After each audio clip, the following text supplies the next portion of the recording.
Hello everybody, welcome into Lower League America from Compass Football. We're back for 2019. Very excited to be here. Jason Davis, and as always, I am joined by the professor himself, Nipun Chopra. Nipun, how are you? I'm good, Jason. Happy New Year to you and Happy New Year to everyone watching this.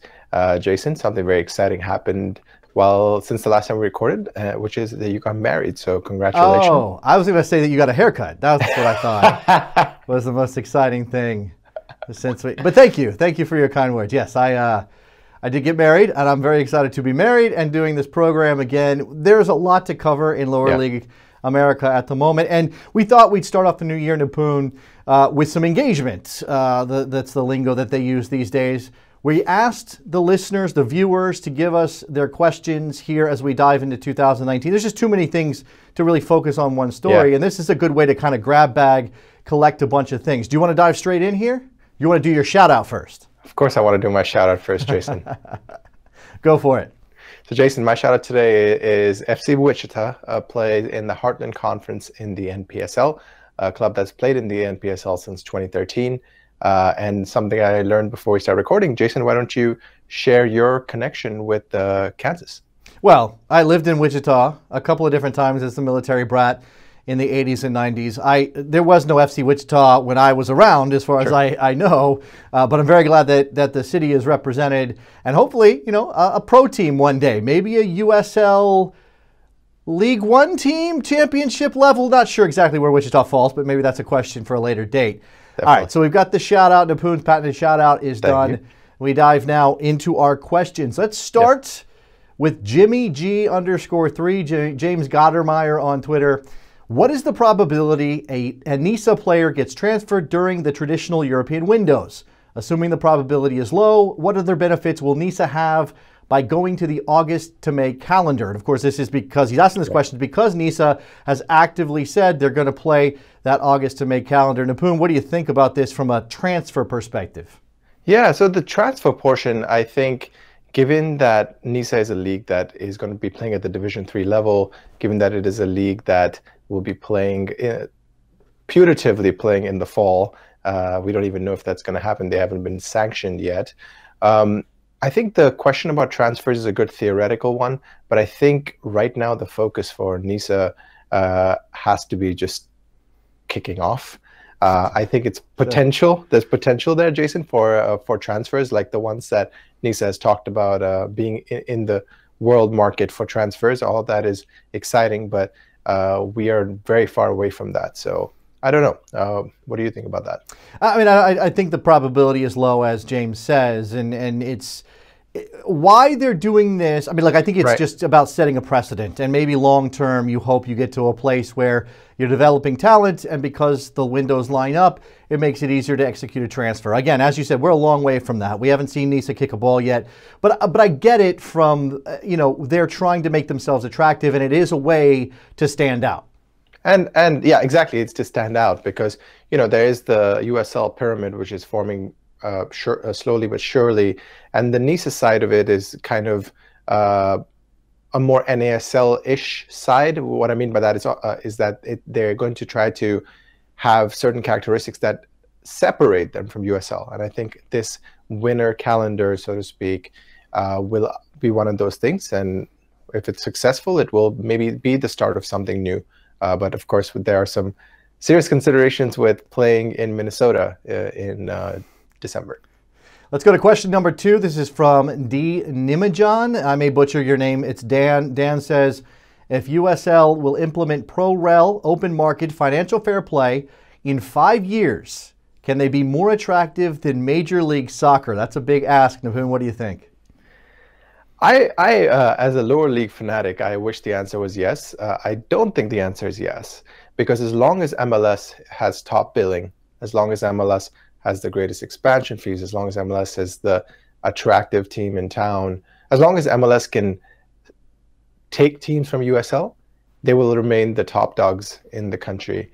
And in the absence of promotion and relegation, in the absence of with the presence of divisional sanctioning the way it exists under USSF guidelines, I cannot see a situation where USL is a more attractive or more successful entity than MLS.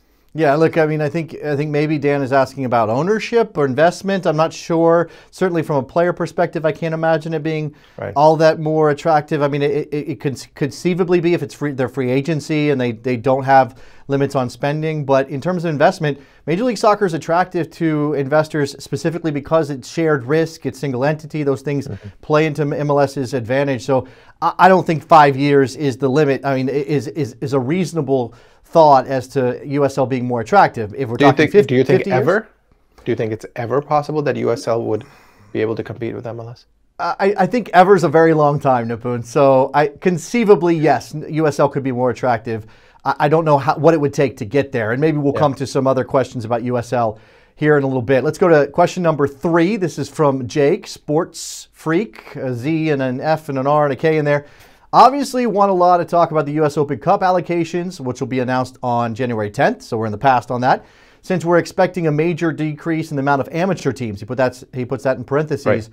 When known, what are your thoughts on that, and how would you improve it? Nipun, the bottom line here is that the more professional teams there are, the fewer spots there are in the Open Cup proper for amateur sides. That's exactly right, and that's the catch here.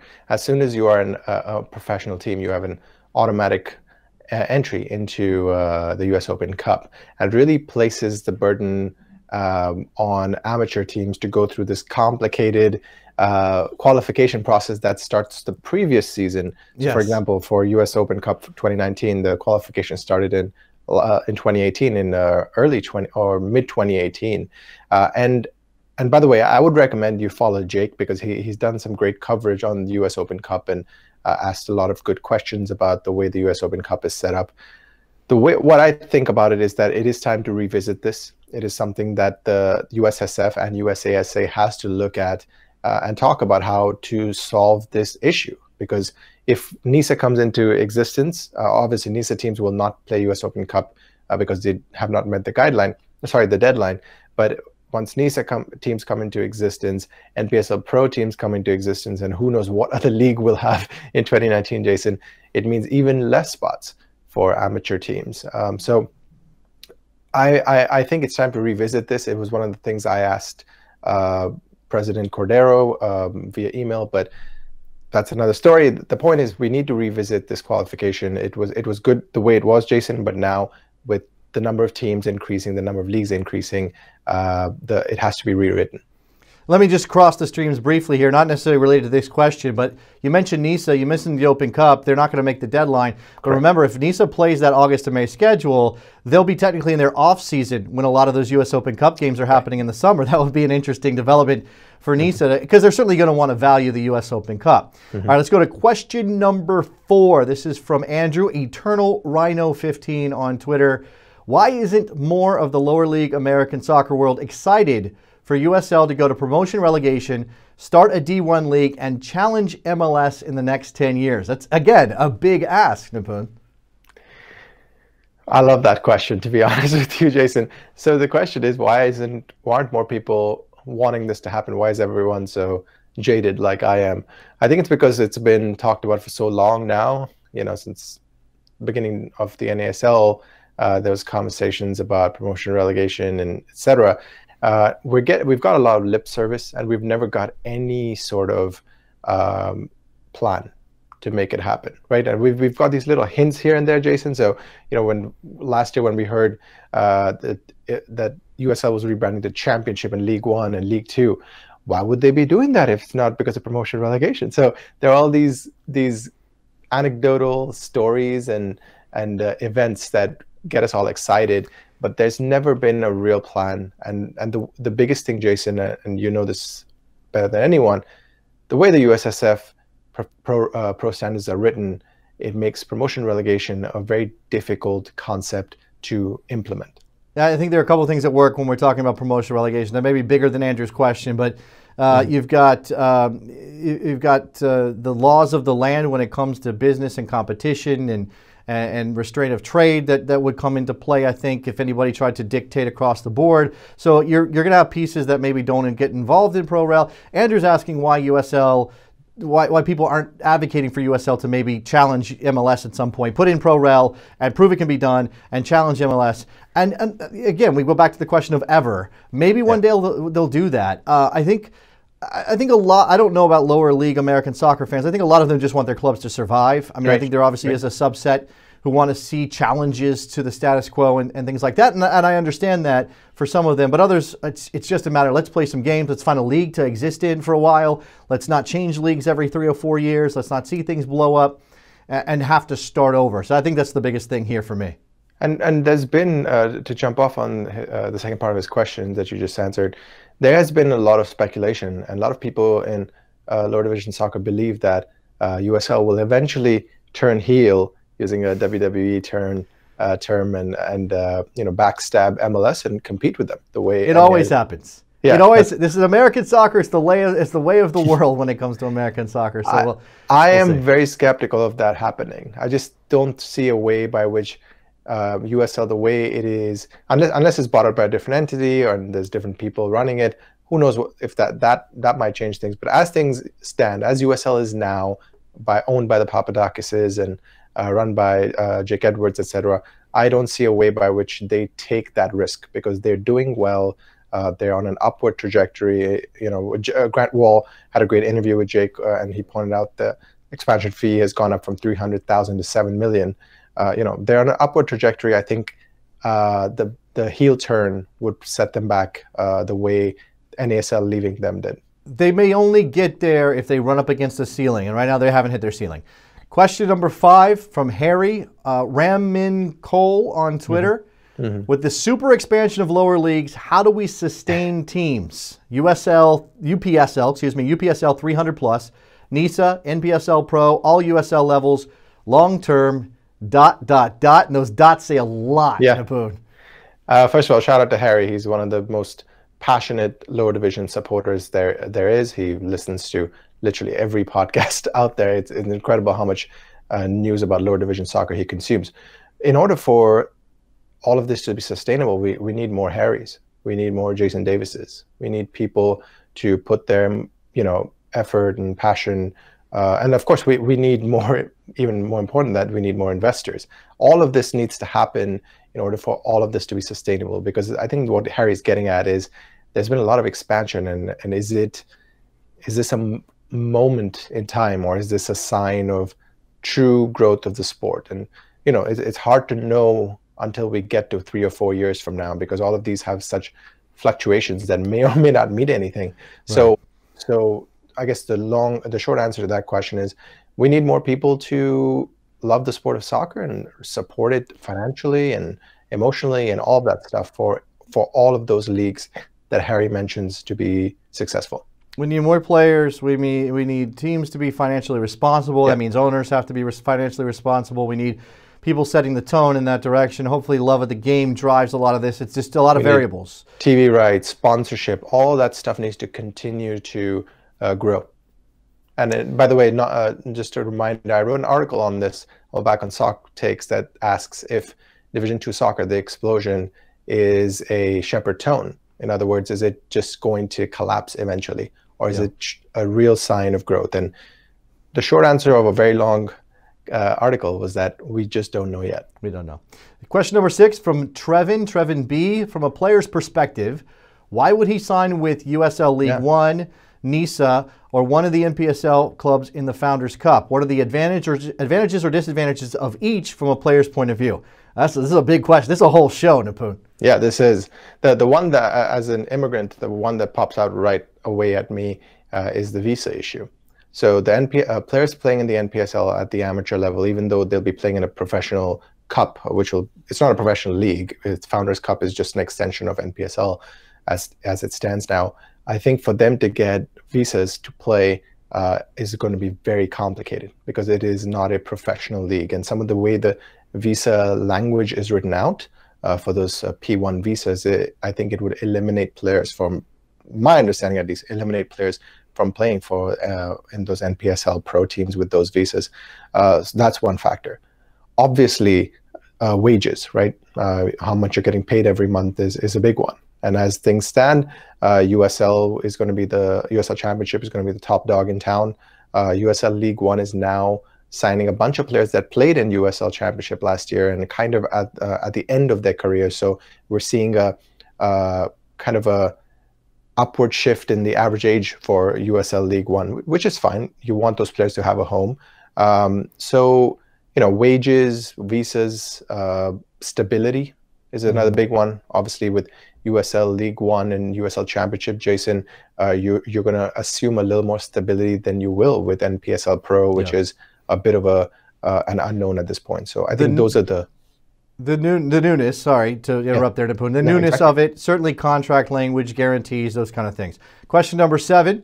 JT Saka 88, Josh LLA. He says, what happens to the USL Championship Chicago expansion project? I think this is going to be a short answer because we honestly don't know. Go read Jake Edwards in Grant Wall's interview that Nipun referenced. He says they're still working on it. The last we heard is that the alderman who represents that part of Chicago says, no thank you, too much traffic. That would usually kill it, but if there's money behind it, if the Ricketts are still involved, you never know. I think, is that a good enough answer there, Nipun, from our perspective? I reached out to everyone I speak to in USL, and there are a lot of people. Nobody responded. Question number 8 from Robbie, BNCEO. We know MLS has a bunch of roster rules and salary structures like TAM, GAM, and DP. Do the lower leagues have similar mechanisms, or is it a free-for-all? Nipun? Yeah, a good question. I laughed because I know I still don't understand anything about TAM, GAM, DP. I don't understand any of that, to be honest. But what I can tell you is that USL, NASL, NISA, NPSL do not have a structure like that. It's more straightforward. A player's contract expires, you sign him up, you offer him a contract, usually for a year with an option to extend. So most contracts on average in USL tend to be for a year. Most contracts in NASL tended to be about 1.4 or 5 years, something like that. Not 1.4 or 1.5 years is how I should have said that correctly. And NISA is an unknown at this point, as is League One. And I'll add one more thing here, Jason. We just had, for the first time, a USL team, Ottawa Fury, paying another USL team $20,000 to sign a player. So that was, for the first time, at least to my knowledge, that there was money exchanged to buy out the contract of a player. So I think that's also a good sign. It's happening for the first time at USL Championship level. All right, let's pause here. We're only halfway through our questions. We got 8 more to go. We'll stop on Lower League America. When we come back, we'll get to the rest of them. Stick around.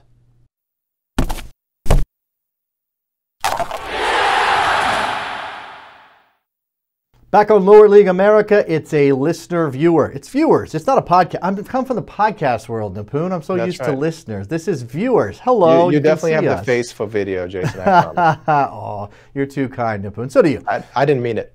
So we're going to get into our viewer questions. We got 8 more to go, and only a little bit of time to do it in. Let's go back to James, Jimmy G_3 with a second question. Is the USL Pro Rail carrot similar to the MLS expansion carrot, or is this real talk? It seems if you read the article, Edwards mentions the topic. He always says it's interesting but not feasible right now. We're coming back around to something we maybe covered a little bit earlier, and again, Edwards said this to Grant Wall in that interview he did with for Sports Illustrated. We can't know. We can't know what the internal discussions are. I think, Nipun, my gut tells me that there are some USL owners who are pushing at least for explorations in this area, but I can't tell you how real they are. What I can tell you is that the people I talked to higher up in USL have told me that there's no real immediate plan for promotion relegation. Immediate, the key word. And every owner I've talked to has always said it's an exciting idea, but it's not going to happen. Okay, so there you go. Jared Dubois, Jay Rodius, a guy I know pretty well. What lower league team has the most lower tier mascot? Is there like a Chattanooga Chipmunk or a Savannah Carpetbagger? I think. Look, I'll tell you that what jumps to mind for me are the llamas out in Vegas. Yeah. Now I don't know if they count as mascots. Totally. I do believe Eric Winalda did an interview with a llama, or he was just in a picture with a llama. That's right. I'm not sure what that was exactly. And the brand new team in Madison, Wisconsin, led by Peter Wilt, their badge, I don't know, I'm sure their mascot's going to be something along these lines. Their badge includes a plastic pink flamingo. It relates to the history of Madison. You have to go read the story. Those are my choices. What do you got, Nipun? I got to go with the Kraken, aka Squid Vicious from Jacksonville Armada in the NPSL and formerly of the NASL. If you haven't seen this thing at games, it's a huge inflatable octopus. It is by far my favorite thing in American soccer. That's great. Now, if I'm going to go outside of American soccer, this is Lower League America. I just want to toss in. There's a Japanese lower league team that has an evil orange, like it's an actual orange, the fruit, What? and it's got like dripping orange juice, like it just ate another. I don't know if it's a cannibal. There's like a family of them. It's wild. Go find them. I can't remember the name of the team. All right, number 11 here, Gordon Widener, Gordon J2K on Twitter. Do you expect NPSL Founders Cup teams to be able to sustain a standard of play greater than full amateur sides? In normal NPSL, we've seen some pro sides be superior, Cosmos and Miami FC, and some wither. Milwaukee Torrent is what he points to there. Nipun? I think it's going to depend on the team. The way I see Cosmos and Cosmos and possibly Miami setting up is they're going to have the same team throughout the season, which means they're going to sign decent players for the whole season. I think some of the other teams in NPSL Cup, Founders Cup, are actually going to play, a summer with college level players and then sign some out of contract players, kind of top off their team for the Founders Cup. So I think, like the NPSL last year, I think the Founders Cup is going to be a little uneven in terms of quality. There are going to be some teams like Cosmos that are going to be very good, that will be at a, maybe a League One, possibly a championship level. And then you'll have teams that are still at just about the NPSL level. So we'll see. Should be interesting. Number 12 from Shocker Champagne. I think we covered this one. Is explosion of lower league clubs in this country sustainable? Is the revenue there? Now, maybe this is slightly different than can they all survive? Maybe this is when does the expansion stop? And I don't know that I can see an immediate future where there's any end to this expansion, whether it's USL and Jake Edwards talking about 40 teams in the championship and maybe going to that number in League One, or it's the amateur leagues like UPSL who are adding teams every day. There's a lot of variables here, Jason. One is the fact that currently Division 2 and Division 3 expansion fees, USL 2, USL 3 expansion fees are tenfold different. You're talking about 700,000 versus 7 million, 500,000 versus 7 million. Which means that I think eventually League One is going to start increasing the expansion fees. What does that do to championship expansion fees? Does that increase it? Does that decrease it? If there's promotion relegation, does it render the idea of anyone joining USL Championship completely unnecessary, given that you can buy in at 500,000 and get promoted at the 7 million level? So I think there are a lot of variables.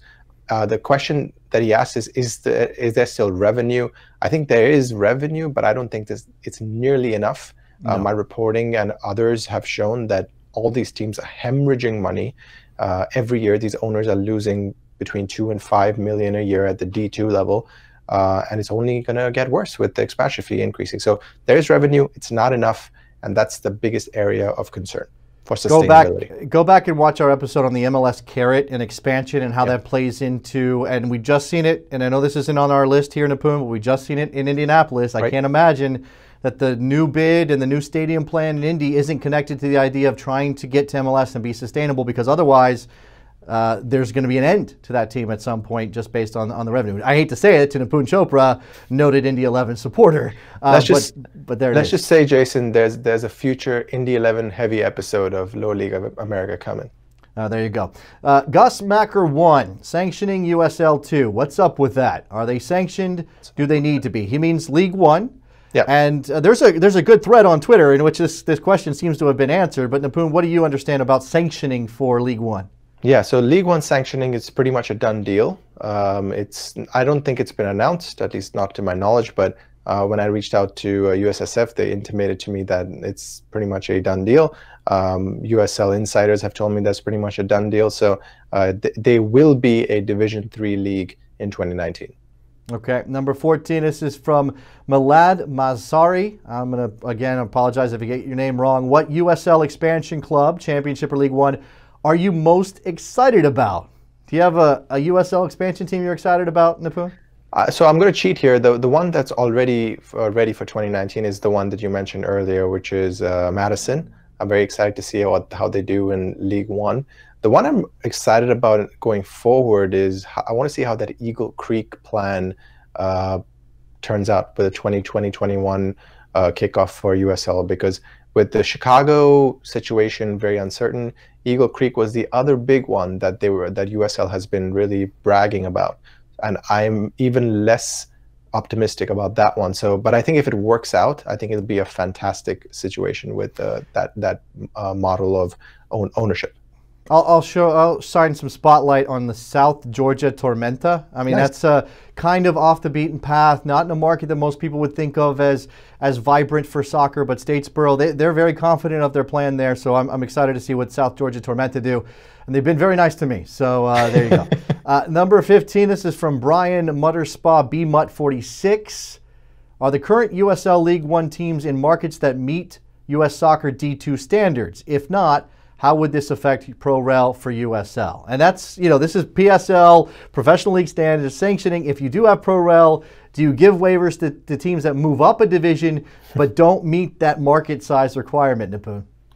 From my reading of it, and I have to admit I haven't done a full analysis of this, but from my reading of it and people I've talked to, there will be waivers awarded to USL League One teams, but they are general waivers to do with stadium size and like turf and stuff like that, as opposed to ownership or city size or what's the other big one? Time zones. So there will be waivers, but I don't believe they have to do with the Division 3 level. But to his question, would all those teams be able to jump to D2 if they were promoted in a putative Pro-Rel system?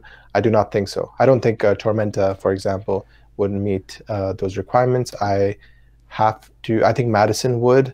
And the thing is that a lot of those teams wouldn't be able to get promoted because they are MLS 2 teams. Sure. So, now, obviously, if Jake Edwards manages to fill out, or if the USL manages to fill out League One to 40 teams, we're talking about a different kind of thing. Absolutely. I will say that if we ever get to the point where promotion and relegation between Championship and League One is actually a thing, I have to imagine that that's going to be brokered with US Soccer. There'll be some sort of plan in place. Again, MLS reserve teams won't be able to move up. We know that. But then what about a South Georgia Tormenta who doesn't meet a market size requirement? I imagine that you'll have to get a waiver before you can even think about putting in Pro-Rel, which may be a barrier to Pro-Rel between the two leagues. Or a change to PLS. Or a change to the PLS, absolutely. All right, let's go to the final question here from Jose Antonio Carmona, El Chico Carmona on Twitter. How will the new USL Players Union impact lower league soccer? I'll leave this one to you, Nipun. Very positively. It's much needed. The lower league scenario for players for the last 10 years has been bleak. They've had no rights. They've had no representation. When things have gone wrong in both NASL and USL for these players, they've had no recourse other than occasionally being able to reach out to FIFA or reach out to their leagues. With the Players Union, they will have the backing of a collective bargaining agreement that will allow them to have representation and allow them to have to make sure that their contracts are taken care of, respected, and given the credence that they deserve. Certainly interesting, and an interesting variable here, because these are second division players negotiating with management. Some of them are probably eyeing first division soccer at some point. It just gets a little interesting, but I do agree with Nipun. I think it's positive. I think that for the most part, and it could be lip service, USL has said all the right things about dealing with the new Players Union. I mean, we'll see how it actually goes down, Nipun. Right. Exactly, and I'm glad you pointed that out, Jason, because there is a lot of talk about what USL's reaction has been.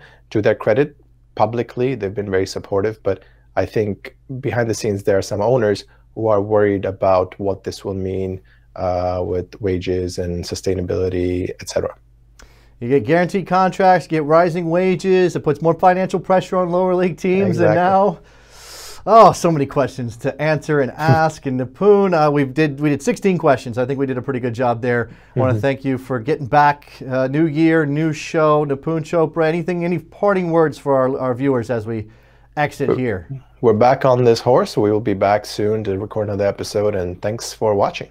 And I promise to get this up as a podcast as well. I know I lagged a little bit at the end of 2018, but we're back on it for 2019. Make sure you're following us on all your social medias. That's Compass Football, Facebook, YouTube, Twitter, Instagram, Nipun Chopra, Nipun Chopra 7. Follow the professor for all of his opinings on American soccer and other important, very smart things. I'm at Davis JSN. You'll see it all on the screen. All right, that's going to do it for us on this edition of Lower League America. We'll see you guys next time. Bye.